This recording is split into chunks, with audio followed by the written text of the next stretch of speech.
I hope to answer for you today the question of will we see dynamic ocean management playing a role in the future of seascapes? I think the answer is yes, but I think it's only one tool that we have to work with in future. Over the last 2 years, I've been involved with a working group out of the Centre for Ocean Solutions at Stanford, a large group that's considered this global problem of when to use dynamic ocean management and when it would be ineffective. And much of the material I'll talk to today comes from these 3 papers here, which you won't write down in time, but please email me if you'd like copies of those ones. As Bob's just shown us, around Australia we've got a range of static protected areas, and static marine management generally is the most common approach that we use when we want to divide risk-causing activities from sensitive areas. How much more of that could you practically do though? You know, if I'd shown the map of Australia's marine protected areas, it's hard to imagine jamming more closed areas in amongst that particular network design there. And why do we do that in the ocean anyway? Because we all know that the ocean moves. The ocean is also comprised of habitats and they move around as well. So in the top panel there, that shows pictures of eddies around Australia.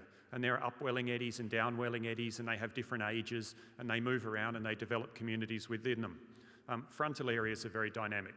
They evolve, they age, they move to different locations, and same with upwelling. So the places where animals live, these habitats, they're very dynamic and they move around. The species that live in the ocean actually have habitat preferences as well. And this shows for about 11 species that are caught in longline fisheries in Australia, whether or not they prefer or avoid one particular habitat, which is called eddies. And in the case where the bars are blue, they significantly avoid if they're below the line or prefer if they're above the line. And those codes are just the species codes. But for this particular habitat, you can see that about 2/3 of those species prefer that particular, either prefer or avoid that habitat. If we further break the habitat down into different subclasses, again, different species either prefer or avoid those habitats. And so that gives us options to think about how we divide our activities in space, because species are not randomly distributed, something that we never believed anyway. And finally, because of technology, we can now find these habitats in real time. We have observing systems of the ocean, we have electronic tags, we have satellites, and all of that lets you recreate in real time what the particular habitat is and where it's going. And so that also means that you don't need to be stuck to a static field of view. So what is dynamic ocean management? It's basically pretty rapid changes in the application of zoning to the ocean. And by pretty rapid, we've tended to think it's stuff that happens on a scale of days to weeks. So it's not time area closures which are put in place on a season. It's something that's more dynamic and faster than that. And particularly, it requires integration of social and economic data as well. We're really trying to target a particular benefit for a user group by this dynamic ocean management. Why is it a useful approach? The schematic there shows an area off California, and these are 4 different months that I've selected to illustrate. And the black area is the place where an animal is living. And the larger polygon is the sum of those 12 months of habitat occupancy. So if you're going to protect that particular species with a large static protected area, you'd need a very large box. But the animal's only occupying a portion of that box at each month of the year. So you could have a much smaller area under active management than you needed there. And so that lets you reduce conflict in the ocean. Because every time you try and create a big protected area, you have all of the conflict users that we heard about yesterday. The fishers get out of lose economic opportunities, we have to manage shipping differently, oil and gas has restriction, military activities. All of that raises conflicts for us as the conservation managers. And in order to do dynamic ocean management, you actually need about 7 different things. And this schematic here illustrates the steps that you now need to do dynamic ocean management. There are 7 elements. The first of them is actually being able to collect the data in real time. And that's now possible, as I said, with observing systems, electronic tags, transmitting equipment. You now need to be able to upload that information very quickly. It's not enough just to collect it. You need to be able to assimilate it into your processing systems. And that's the third element. You need to be able to serve that data back to the end user very rapidly. We've only been able to do that recently. You know, you could getting information now on your iPhone or your iPad very quickly telling you the information that's coming from my computer. And so that speed of processing is really valuable. And so those 4 elements then mean that we can do this in real time. It's technically possible.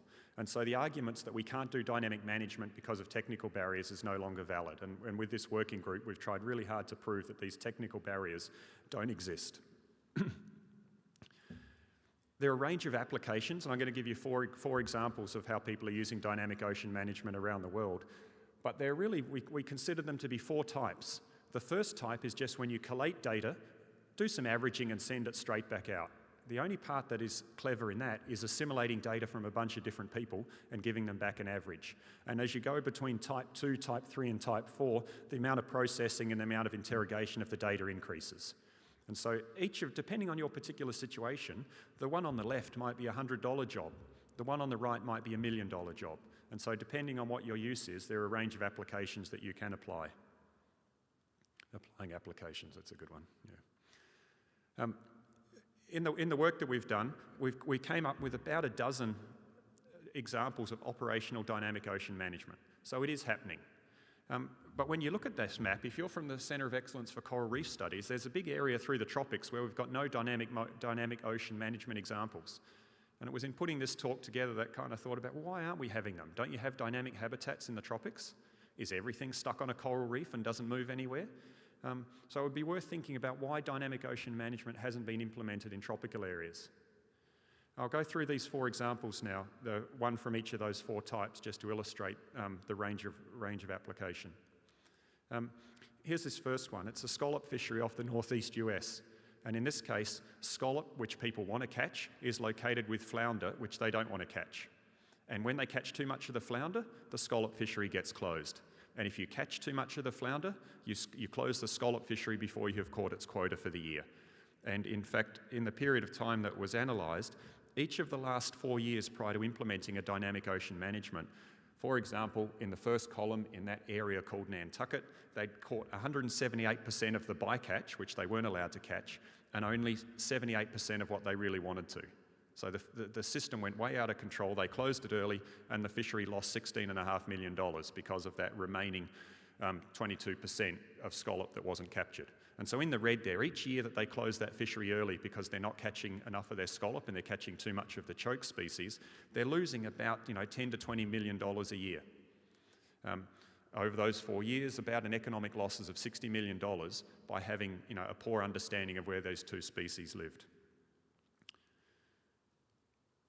So all this particular project did for $20,000 is that they got all the fishermen to report each day what was the ratio of this thing that they wanted to catch to the thing that they didn't want to catch. And by processing those ratios from the whole fleet, they just turned it back into a spatial map and sent it straight back out the next day.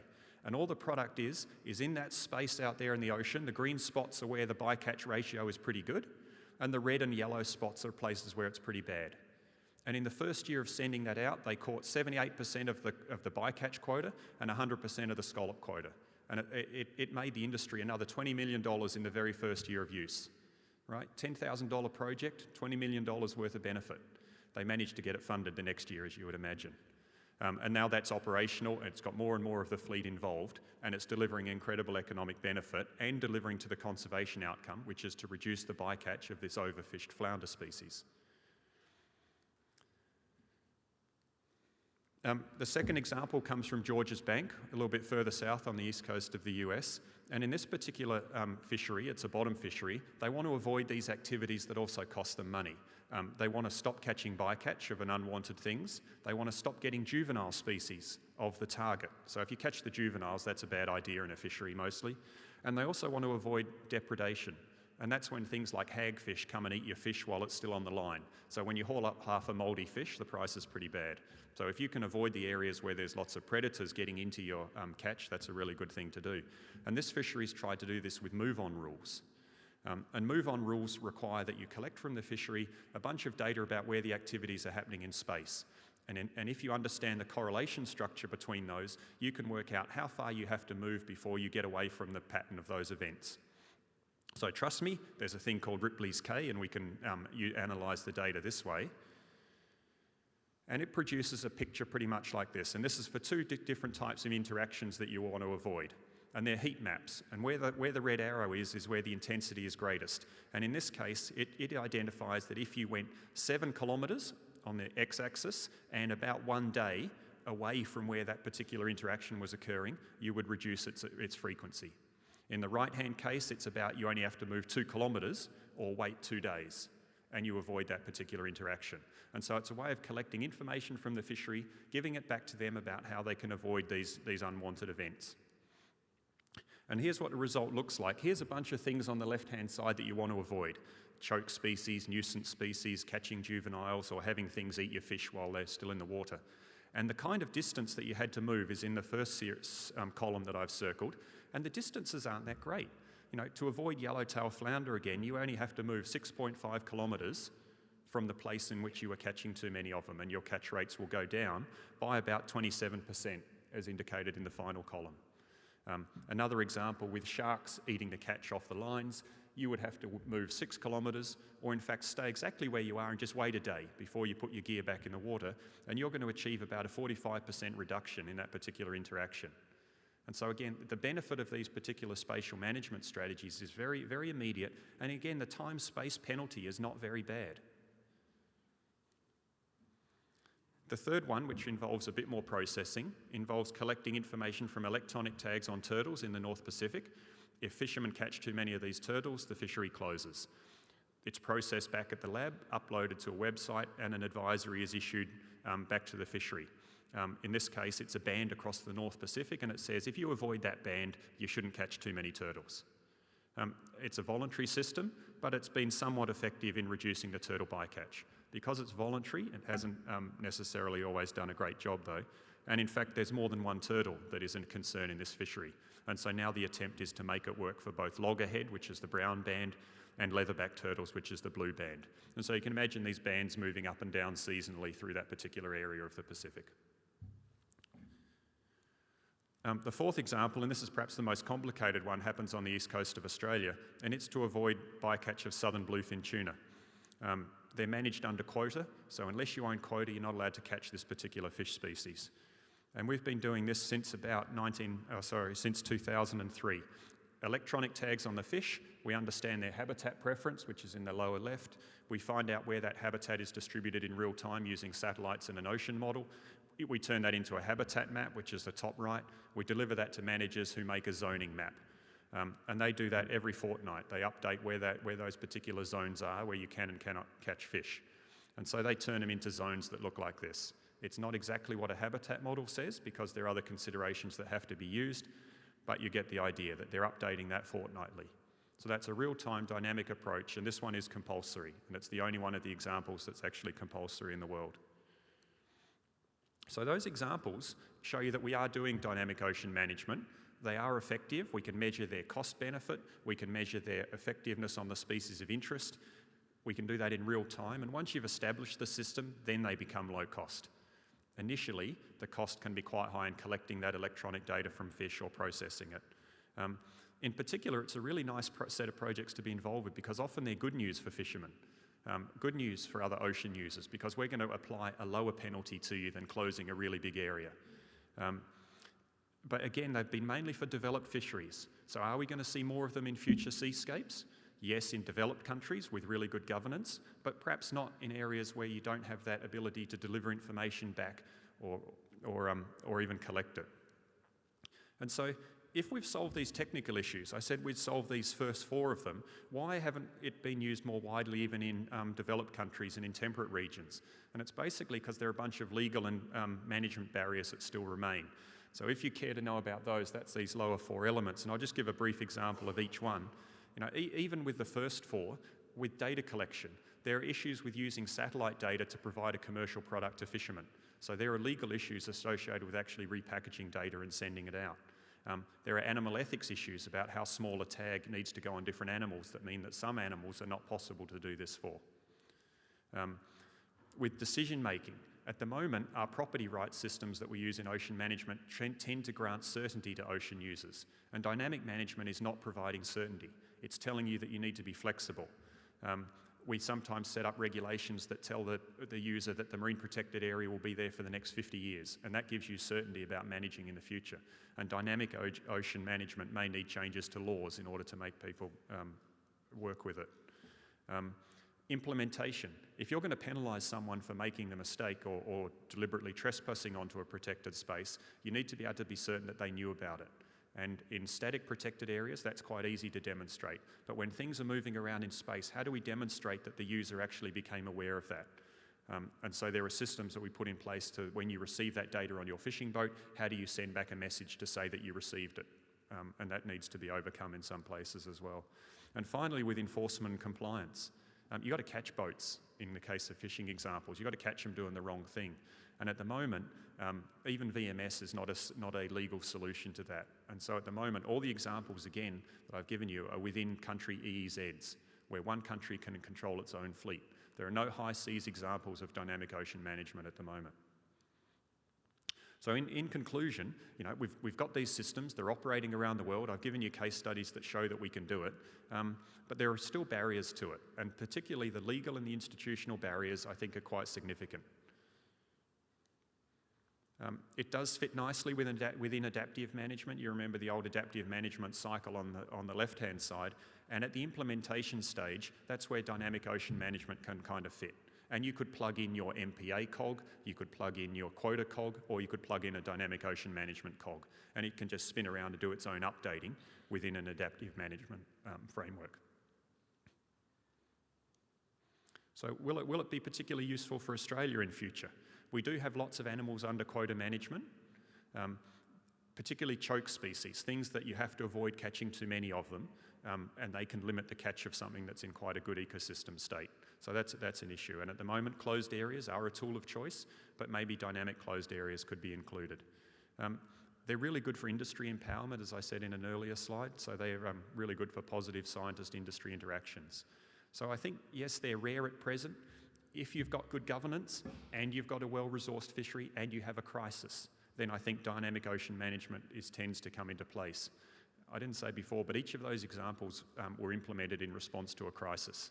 The fishery was going to be closed unless they did something different.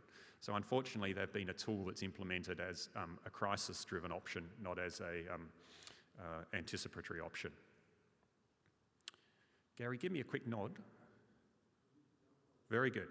So I'll go to my other one. So what about climate change? As we go into the future then, what would we think about dynamic ocean management as an option with climate change? This schematic here just shows the frequency distribution of something like temperature. And temperature is what we often use to construct habitat models for use in dynamic management. In future, that temperature distribution may shift to the right. And so that means that if it just shifts to the right, which is now the top left plot there, we'll just protect some static area, but it'll be in a different place. And that's a typical climate response, a spatial management response to climate change. We'll just put our protected area somewhere else. If the change, as in the middle left-hand panel, is not only a shift in the average temperature, but perhaps in the amount of extremes, then the distribution will mean that you'll need a larger area to protect. And finally, if you have a larger area, if you have an increase in the mean and the variance as a result of climate change, you'll need a larger area in a different place. And so that means that at the moment, if we have a static protected area, which is the left-hand side, with a dynamic area, we can protect a smaller amount of space, and so we have a benefit from doing that. And the benefit is the amount of area that's open for other activities that are not risk-causing. Under climate change, if there's an increase in the mean, the benefit will stay the same because you just put the protected area somewhere else, either the dynamic one or the static one. So there's no change in benefit. But if the variance changes, you need to make a bigger static protected area, because you've got a lot more variation in environment within that area. And in that case, the dynamic area can still stay small because you update it frequently, and so the relative benefit of dynamic management compared to static management will increase. And it will be the same if we have an increase in the mean and the variance. So perhaps under climate change, there may be extra incentive to deliver something like dynamic ocean management because of this extra benefit that you'll get. So thanks very much for taking the extra bit about climate change, and I'll leave you with that set of thoughts. Thank you.